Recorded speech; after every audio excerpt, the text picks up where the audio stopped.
नमस्ते, प्रणाम। मैं हूँ आपकी वंदना। मैं हूँ आपकी अर्चना। स्वागत करती हूँ अपने YouTube चैनल पे आप सभी का। और एक बहुत ही प्यारा हंसी मजाक का चुटकुला नाच गीत सुनाने जा रही हूँ। कैसे लगेगा कमेंट में जरूर बताना। बाबा के दुआरवा हो नीमिया के पेड़वा की आई हो गईले ना, हो की आई हो गईले ना, मोर दूधा हरा बला मुआ की आई हो गईले ना, मोर दूधा हरा बला मुआ की आई हो गईले ना। बाबा के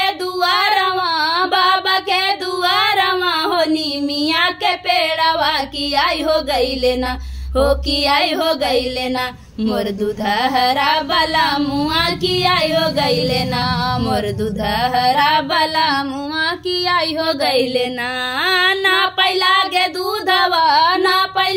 दूधवा की डाले लागे पानिया की देखे लागे ना, हो की देखे लागे ना, मोर टीकवा बला मुआ की देखे लागे ना, मोर टीकवा बला मुआ की देखे लागे ना।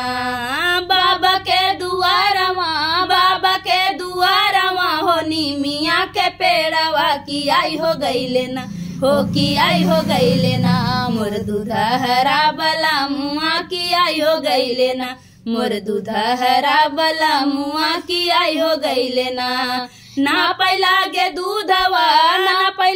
दूधवा की डाले लागे पानिया की देखे लागे ना, हो की देखे लागे ना, मोर हरवा बला मुआ की देखे लागे ना, मोर हरवा बला मुआ की देखे लागे ना।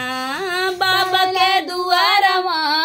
के दुआरवा हो नीमिया के पेड़वा की आई हो गईले ना, हो की आई हो गईले ना, मोर दूधा हरा बला मुआ की आई हो गईले ना, मोर दूधा हरा बला मुआ की आई हो गईले ना।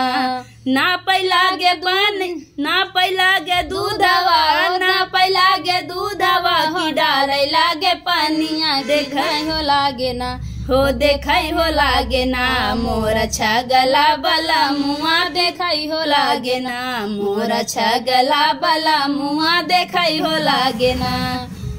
तो ये गीत कैसे लगे कमेंट में जरूर बताना। फिर मिलते हैं इसी नए गाने के साथ। तब तक के लिए बाय बाय दोस्तों। और आप लोग से रिक्वेस्ट है कि एक दूसरे का जरूर सपोर्ट करिएगा। बहुत सारी सिस्टर हैं रिक्वेस्ट करती हैं और फ़ोन करती हैं, मेरा टाइम नहीं मिलता, मैं कैसे कैसे करके उधर म्यूजिक का गाना बनाना है, फिर भी कैसे कैसे करके एक दो गाना बना लेती हूँ म्यूजिक अपने चैनल पे डालने के लिए।